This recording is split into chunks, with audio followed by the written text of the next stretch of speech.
Welcome back to another episode of the Catholic Buzz, our 20th episode. Thank you for journeying with us for 20 episodes and keeping us on the air, really, because we've been having fun here, answering all sorts of different questions and topics about the Catholic faith. And thank you for continuing to give us your feedback and ask your questions and also your thanks. We're getting a lot of thanks, and it's just about starting the conversation, and so thank you for doing that. But I don't do it alone. My name is Father Daniele, and I'm always joined by the two most knowledgeable people I know, and it's Josh Sullivan. Josh, welcome to you. Hello, how are you doing?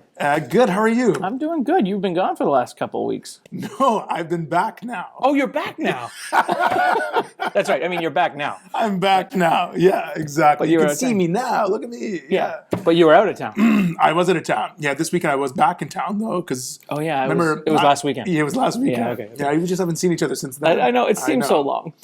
Funny story about our partner over here, Matt Van Milligan. I'm exiting the church on Sunday and coming out to begin Mass, and there's Matt with his son in the bush of the church, like this bush around the church. And I went, what is Matt doing in the bush? And he was just supervising his child as he went to the bathroom in the bush. Yeah, I was wondering how you were going to say, because I was going to specify that he was the one actually peeing in the bush. Not you. I was just running defense on people walking by. Yes. Yeah. I'm glad I clarified it. People didn't think you were the one peeing in the bush. I mean, what are you supposed to do during COVID when the bathrooms are closed? See the bathroom? That's exactly what Matt told me. That's the excuse anyway. But we it's just a lot we easier. live in the bush, so and three boys. This is just part of. But all joking aside, your kids do run free and sort of you have lots of property there at your place, and that's beautiful. What a way to grow up. Mm-hmm. Well, because did you grow up the same way, sort of running around running free? Sometimes yes, sometimes no. We moved around a lot, so sometimes we had a bit of space. Sometimes we didn't. Yeah, but, yeah.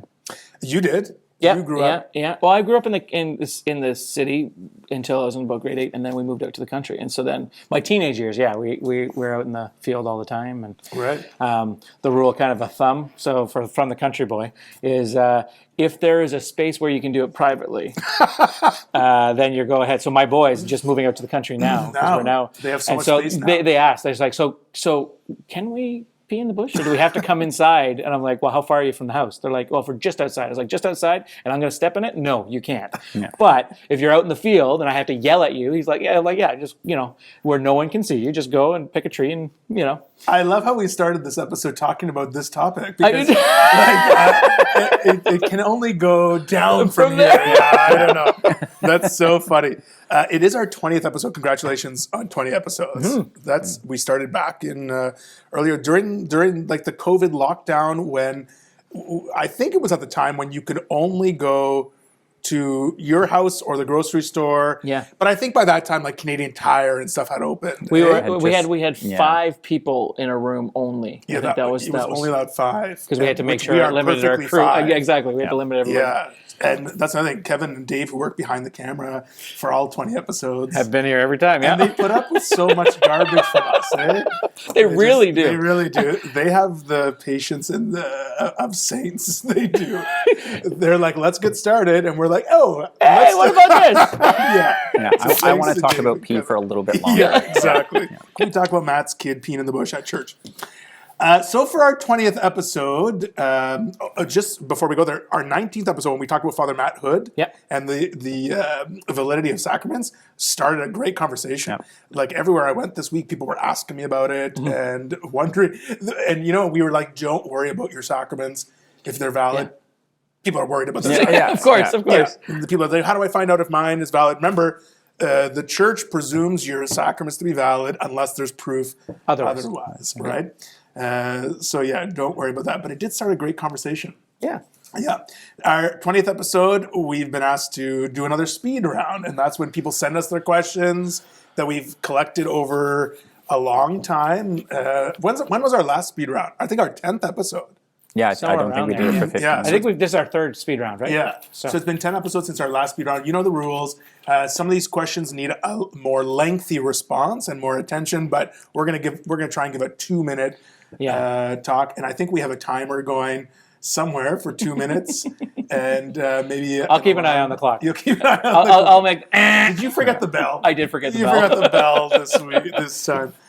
So people have sent us their questions. Yeah. We're going to try and broach them and answer them as quickly as we can, and we'll see how we do. We always have fun with this. Yeah, for sure. There's always a mix of questions. Matt, are you ready? I am. Yeah, with the caveat that the goal here is to A, have fun, and B, start the conversation on a lot of these things. Because Exactly. 2 minutes is never Not a enough. lot of time to Never answer some of enough. this. Especially because in the past we've been getting like rich questions. Yeah, oh yeah. I know. Yeah.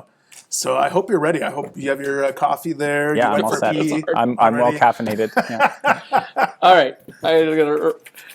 I'm looking for a good one to open up. Let's see. Well, that's always a good sign. Okay. Do you have pointers on how to ask for intercessions from Mary and saints, etc., without falling into worship? Good question. Yeah, great question. I think what I would say for worship versus so adoration and worship are for God alone, whereas in asking them, so realizing that the power doesn't come from Mary or the saints, but they can pray for you just like you would ask your parents, or you would ask your brother or sister, or your friend or your priest. So if you're talking to Mary and the saints in prayer that way, and that's how kind you would direct the conversation. Not say, Mary, in your all majesty power, can you she has no power. Her power comes, she has no power. God is the one that does it because Mary's asked. That's how I see it. I see it as, the communion of saints, like this friendship with people who are in the presence of God right now in heaven. And so we have sort of a friendly relationship with them. And we ask them, like, I would you a favor, to pray for me, to intercede for me, to help me out. Just like you ask a friend a favor. It's much different than when you're praying to Jesus, knowing that he's God, right? Yeah. It is a very fine line, though. Like I feel like people, depending on devotions and everything else too, can fall into that. There's been devotions and prayers that I've picked up and read, and I've said, like, just because it's on a piece of paper doesn't mean it's legit from the Catholic Church, right? But I've had those and said, okay, this is not okay. Like, this prayer right here is not okay, and then crumpled it up and thrown it out, or whatever the case may be, because it's asking for the power through the person that it's asking, not necessarily through God. Like Mary, instead of Mary, ask your son for this, it's you, whatever, But when people intercede, it's really prompting the Lord to grant it for us, right? Yeah. Like, Yeah, so to come back to the question itself, what's the pointer? I think the pointer is to, the same way you would ask anyone for intercession. This is how you approach the saints. But I think there are some legitimate prayers that have addresses at the beginning that say, Mary, because of your relationship to God, like those are the ones that you would want to follow, because they make appeal not to Mary's specific power, but her specific relationship to Jesus, and that's why we're turning to her for her intercession. I think it's fantastic. Yeah. We always end a great question when Matt has the final word. That's right. I like it. Yeah. Okay, we're going to start the 2 minutes now. Okay, I 2 have minutes, it. sorry. Yeah, I have it. Okay. Why do we make the sign of the cross on our forehead, lips, and chest before we read the gospel at Mass? Good question. That's a And good it's question. really funny because I don't know if people realize or remember that that's what we're supposed to do. I don't think I was ever taught that except through my parents. So there was no class that I went to that told me I was supposed to do the sign of the cross here, here, and here. Yeah, so we're talking just before the Gospels proclaimed. Yeah. The deacon or the priest says, "The Lord be with you." And with a your reading spirit. from the Holy Gospel according to Matthew. We say, "Glory to you, O Lord." And we everyone trace the sign of the Does some hand movements over their face. Yeah. But you're right. Maybe people learn it by watching, but it is actually a tracing of the sign of the cross on your forehead, over your lips, and there's the question words to says be- chest. I think it's close. It's over your It's heart. Yeah. Really. There's words to go along with that too, right? Well, Well, we're Lord, asked- beyond my mind, beyond my lips, beyond my heart. Right. So we're actually saying glory to you, O Lord, as we're doing it. But that's exactly what it's for. That the gospel I'm about to hear, that the Lord may enter my mind, may be on my lips to proclaim his word, and enter my heart. That I'm really focusing myself to hear the gospel for this day. Right? And I think anything to add to that? Yeah, that's really good. The only thing that I add is that a lot of times, and again, this isn't a 2-minute thing, that people kind of separate, head and heart. That it's like intellectual Right. knowledge versus like emotions or feelings, or that like these are separate things, but the Gospels and all kind of theology should properly make appeal to your thoughts, And your heart. to your heart, and there should be some expression or response there from your mouth, and it throws back to Deuteronomy 6, the love the Lord your God with all your heart, all your soul, all your mind, and all your strength. So there's a kind of a long kind of tradition there. There's a real continuity in that being expressed in the Mass. True. That was a 2 minute. On the That was our nod. 2 minute sound. That scared me. I didn't know where that sound was coming from. Okay, good. But yes, so we're asking that the gospel we're going to hear changes our mind, affects our heart, and is proclaimed by our lips. Yeah, Deuteronomy 6. That's great. And then people realize that we actually are forming a little cross on your forehead, forming it on your lips, and putting it on your heart. Yes, and trace it. People are like just kind of, Well, trace the sign of the my cross. son, who's 7 years old, did it today at Mass. Did it at on Sunday at Mass, and that's when I was like, okay, whoa, you're not doing it right. This is what you're supposed to do. Yeah. But that was earlier this week, and so that's kind of fresh for me too. Remember when your kids were baptized too? You traced the sign of the cross on their forehead. The priest blesses them close to the heart with the oil of catechumens, and he also blesses their mouth and their ears. So we hear. So there's a connection to our baptism there too. Yeah. We went over that. Okay. The time limit there. Here's the next one. Are there different kinds of Catholicism? Oh yeah. Yes. Yeah. That's a really good one, because that was something that was maybe a bit strange or unknown to me coming into the church, because you hear Catholic, or like the most common that you hear is Roman Catholic. So it's just like, are only Roman Catholics Catholic? Are there Catholicisms beyond that? And the answer is yes. There are a number of, it's wrong to say churches, but there are a number of groups within Catholicism proper, is probably the better way of saying that. And that's 20, 21, 23. I forget the specific groups, and some of them are very, very small. But the thing that unites them, or the thing that makes it proper to refer to them as the church, is that they are all in communion on core essentials of the Catholic faith. So you have ones that are well known are kind of Byzantine denominations like Ukrainian Catholic.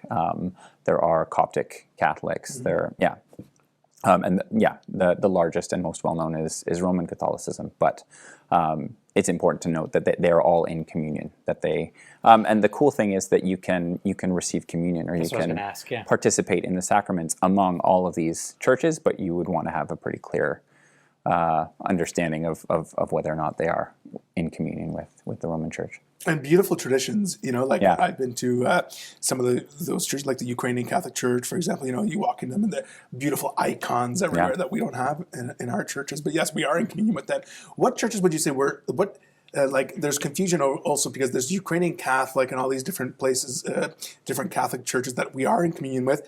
It's when we get, as far as I'm understand correctly, the Orthodox. Yeah. If something says Orthodox, like Greek Orthodox or things like that, we're not in communion with those churches. Yeah, and that's what I was saying. You'd want to be careful that you look into it. So something like Russian Orthodox, or something that's it's a long story as to how where these divisions occurred, and what they're divided over.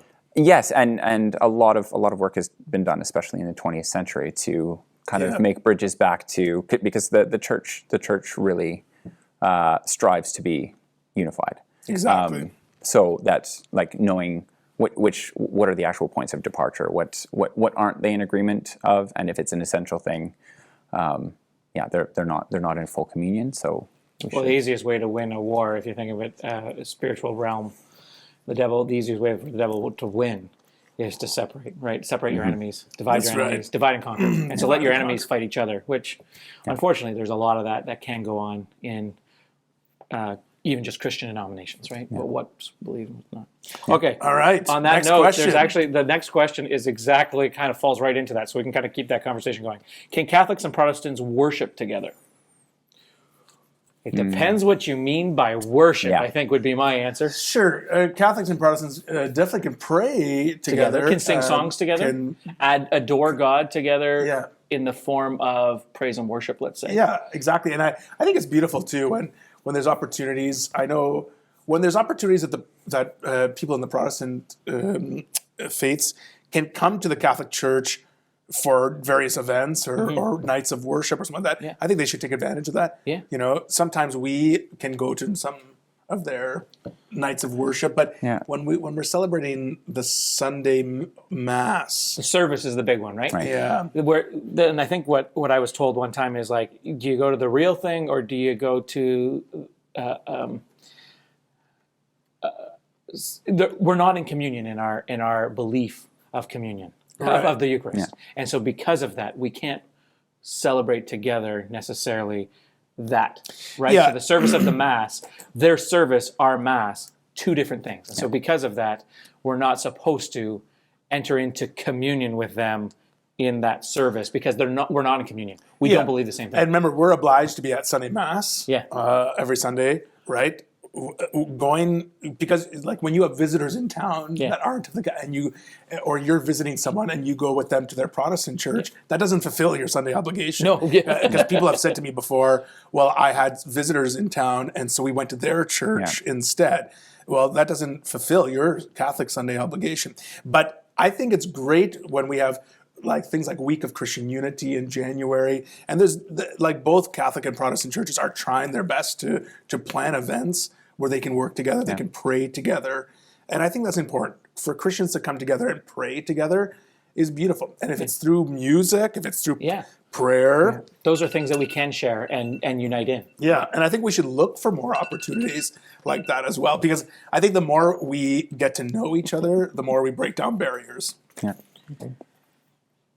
Okay, little random one.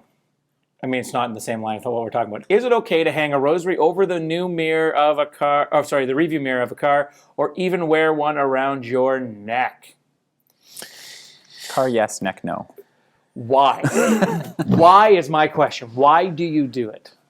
Yeah, I always thought too, like, okay, let's break this down. Yeah. So I have a rosary around my rear view mirror in my car. I see lots of people, and actually, when I'm driving and I see people like, hey, there's a rosary in their Catholic. car, Hey. and you're like, honk honk, and then but they're just like, who is that Christian? Point at your collar. Hey, look at my praise the rosary. Young guy. And I think it's cool when you're like, hey, there's a rosary there. So definitely, but I always thought the same thing. You shouldn't wear a rosary because it's not jewelry. Yes. Yeah. Right? Yeah. But then I was thinking too, if you're wearing a rosary for the proper reason, your devotion to Mary, I mean, there's not necessarily anything. Well, if you're doing it to honor guess Mary, if it's an easy way to carry the rosary because you have no pockets or anything else, then I keep mine in my pocket. Yeah. I don't wear it around my neck. People don't. I mean, mine probably doesn't even fit around my big head, but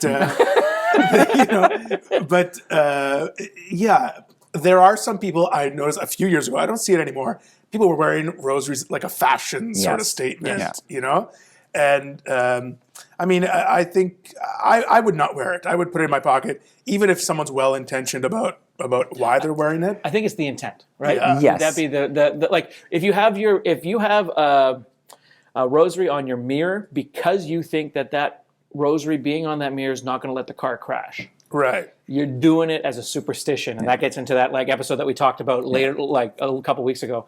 That's the wrong reason. Or you think you're going to get out of the speeding ticket because you have a maybe the cop is Catholic.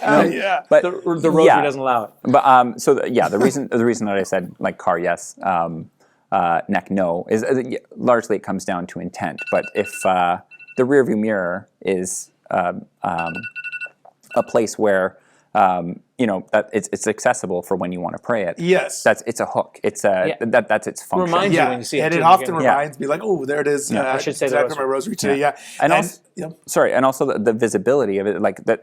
There's hang crosses on your on your doorposts and around that like have visible signs of your faith in places where you live, or places where you are. For sure. So that function of having it there makes sense to me, or that it's Yeah. it's hard. It's easy to do that innocently. I think it's hard to not have kind of a crossover function of, the rosary itself and jewelry if you're wearing it around your neck. That it's like good call. you can imagine a scenario where the intent is good, that it's not very visible, it's not ostentatious, it's not something that people are doing for attention. Yeah, yeah. Then sure. But my experiences of people wearing it around their neck or encountering that, it's that it is a fashion statement, or it is something to be displayed. And you wonder Well why said. a lot of orders and stuff don't then have it as a accessory. Like they all have a crucifix normally, Yeah. and a specific kind of crucifix normally, but they don't have a rosary, hanging around their neck. And let's not forget, the rosary is meant to be prayed. That's right. So If it's wherever around you your neck, have you're it, not praying it. to pray, and Pope Pius X said it's out of all the prayers, like it's the richest in graces, so not to forget to pray your rosary every day. That was a good question. Yeah, that we went way over time on that. Yeah, one. okay. That was a good question. Sorry. All right. Okay, another random one. Are you able to name your guardian angel, can you ask them to do things for you? Ooh. That's a Matt Van Milligan question. I'll do name if someone else Yeah. does. The short answer of can you actually name your guardian angel? No. Peter Kraft, we've talked about him before on the podcast. His thing is that the actual name of angels is ineffable. It's not something you can pronounce. It's otherworldly. Yeah. As far as our kind of linguistic capability is concerned. But can you refer to your guardian angel by a name? Yes, because it helps you to kind of personalize that prayer. So can you refer to them by a name? Sure, as long as you don't invest too much into considering it their actual name. I think too. So one of the things I think about is you're not naming your guardian angel. Your guardian angel has a name, and by naming them, you don't have authority or power over top of your guardian angel. Angels are higher beings on the scale, right, of humans, and that's why when God became man, that was a sacrifice. And we can get into theology about the angels falling and demons and all that kind of stuff. But it has to do with where humans and angels fall on the scale of things. So we can't ask. So in naming, we don't have authority or power over top of our guardian angel, but they are sent there to light, to guard, to rule, to guide, right? And so that's what we're asking our guardian angel to do, is to light, to guard, to rule, to guide. Can you ask of them? Like I've been in situations before where, like, guardian angel, I need your help here. Mm-hmm. You know what I mean? Like, help light, guard, rule, or guide me. Exactly. You know what I mean? Yeah. Like do that. Can you say, hey, go to the store and get some milk for me? No, you can't. You know what I mean? But but there are times where you can ask your guardian angel to help discern God's will. That's what they're there to guide and guard, Or if you feel scared, the other thing I would say is, if at the times I'm scared, I say the St. Michael prayer, but I also say, hey, guardian angel, you've got to, I need you to step up on this one. You know what I mean? If I'm feeling something. As a parent, the only other thing I'll say there is, one of the things I love, I use my guardian angel. My mom used to do this, and I do this. I don't know if this is necessarily sanctioned by the church, so you can correct me if I'm wrong.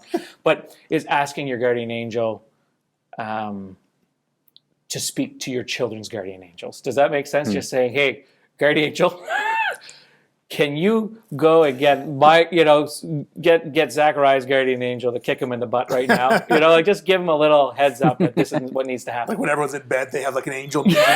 Right, the Sullivan family, here we go. Yeah. Exactly. The Sullivan family's really causing us some hardship today. Okay, you gotta suit up. Tomorrow's gonna be a big one for the Sullivan family. No, but using they're there as a light, guard, rule, and guide. I think if you keep that under mind, you don't have authority or power over top of them. Right. God has sent them and asked them to be your guardian. Exactly. And so, okay. Good. All right, next one. This one. Okay. Can souls in purgatory pray for you? Big one. Can souls in purgatory pray for you? Now, we talked about this, and we talked about how we're going to try to get an answer. I think what we can come back with is the church hasn't necessarily made a formal statement, the souls in purgatory, this, that, or the other, correct? Would I be correct in saying in the catechism, it doesn't say this is what the There's no definitive doctrinal statement saying. exactly. Yeah. However, there have been people, fathers of the church and doctors of the church, I should say, that have spoken opinion pieces on this that would give us some guidance on where to believe that, right? Yeah. Yeah. And have disagreed, I think is. And they disagree with each other. Yeah. So what- St. Thomas would say absolutely not, right? He said they can't St. pray Thomas for you. Aquinas. Yeah. St. Thomas Aquinas would say, no, they can't pray They're- for you. yeah, I forget the reason, but they're not in the fullness of heaven. They're not in the fullness of grace that they can have that. they couldn't impact. hear your prayers necessarily. Yeah. St. Robert Bellarmine disagrees with him, right? Yeah. They say, of course, again. Yeah. And then what I found when we were talking about this was St. Alphonsus' response, right? Yeah, and I find that one to be kind of the most compelling, or maybe because it resonates more with my instincts, to say that there's a good reason to believe that the prayers of those in heaven are more efficacious than those in purgatory. And one of the reasons why someone might say that a soul in purgatory can't pray for us is because they're not in the full kind of awareness to be conscious of our prayers, to be able to hear them. Talking to a lot of my conversations are with Protestants who are interested in Catholicism. So the way that I describe it, there we go. All right, well done. Yeah. How you describe it. Next time. No. So the way that I would describe it is that, like, if you believe simultaneously in the efficacy of prayer and the eternal nature of the soul, there's no obstacle to believing that A, you can pray for souls in purgatory, but B, souls in purgatory and heaven can pray for us. Because if prayer is efficacious across both realities, and the soul exists across both realities, there's no obstacle there.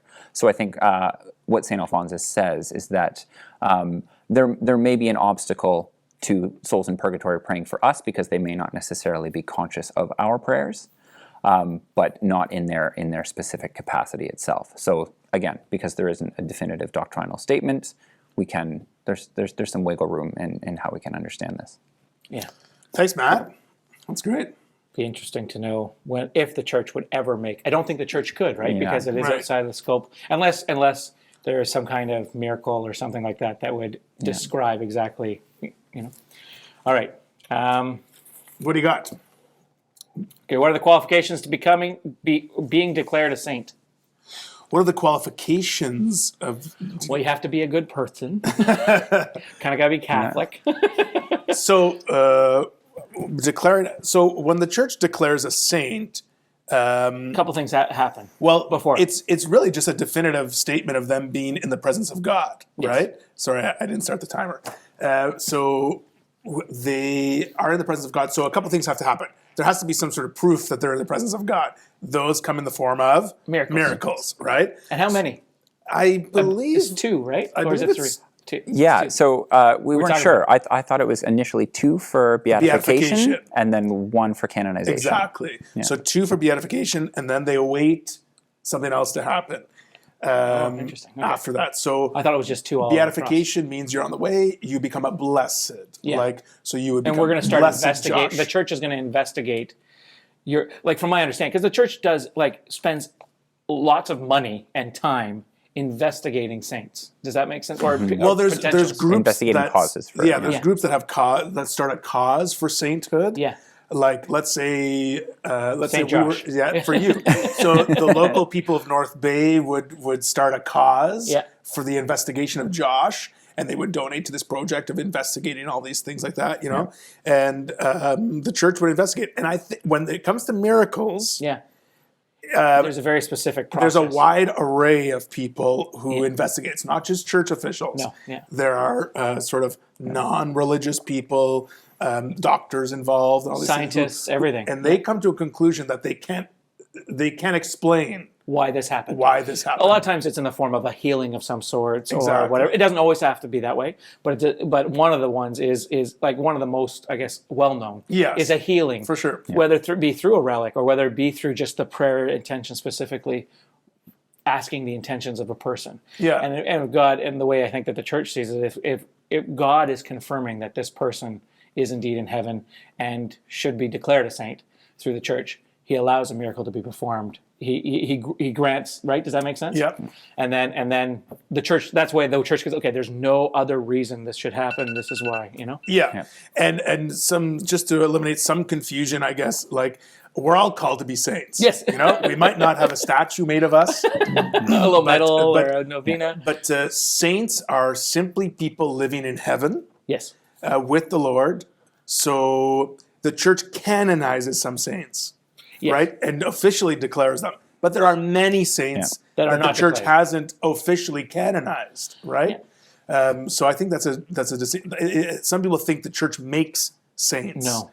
But all we're doing is confirming their presence in heaven. And they're like heroes that I want to say heroes, but like there are people that you could look to. The church has declared that have lived a good life, and you can look to them as a role model. Well, and that's the thing too, because along with investigating the miracle, I know we're way over time. Investigating the miracles, they also investigate kind of their life and the circumstances of their life and kind of their disposition towards the end of their life. So the requirement that they be a good person and a good example isn't always the case for the whole of their life. For the whole of their life. Exactly. So But by the end, Saint Augustine, whose feast was last week, that he's like, I came late, but I came fully. Exactly. And there has been some that they investigated their life and then like pulled back the declaration of saints because they might have discovered something near the end of life, or I mean, there's been talks about how they died, or how, and there's some that get stuck at the blessed stage, or if it's disputed, by kind of secular authorities or even church authorities that they want to have pretty absolute confidence in knowing that. So like St. John Henry Newman recently there was a big delay between his beatification and his canonization, just because they wanted to be kind of absolutely sure. And so in that mode, so just living a good life. So not every pope, let's say, has been declared a saint. No, not every pope becomes a saint. Okay, But for example, for Pope John Paul II, Pope Benedict relaxed the rules because you're supposed to have so much time in between a death and when you can be beatified. But for Pope John Paul II, because the faithful were right at his funeral, we're chanting, Santo Subito, Saint soon. So those were relaxed, and miracles were coming about John Paul II that they were investigating. Coming like crazy. I remember. Yeah, so not just because you're a pope doesn't mean you're a saint. No, for sure not. No, but if you're a good pope. but very important, because what you said, Matt, sometimes people come to the Lord later in life, but fully. Yeah. Yes. And those are converts make the best Catholics. Some of the greatest stories of sainthood. We're way over time. Okay. We got through a lot of questions today. Yeah. I still see lots. We still got lots there. So sorry if we didn't get to all your questions you sent us, but we will have to do another episode. Happy 20th anniversary. Yeah, thank you. I think for our 20th episode, we'll start putting in some money to a fund to get in preparation for Matt's canonization. Oh, that's good. Yeah, we can start that right off the top. Start the cause for beatification. I don't know if this destroys the cause, but I thought you were going to say whiskey. No, you're Catholic. You're allowed to drink. Exactly. You're not allowed to smoke pot. That's another episode. Right. Maybe we'll celebrate after this, after we go off the air with a celebratory shot. Thanks for joining us on this episode of The Catholic Buzz, our 20th episode speed round. Send us your questions at the Catholic Buzz Podcast at gmail.com. Thanks for tuning in all these 20 episodes, and we'll see you next time right here on The Catholic Buzz.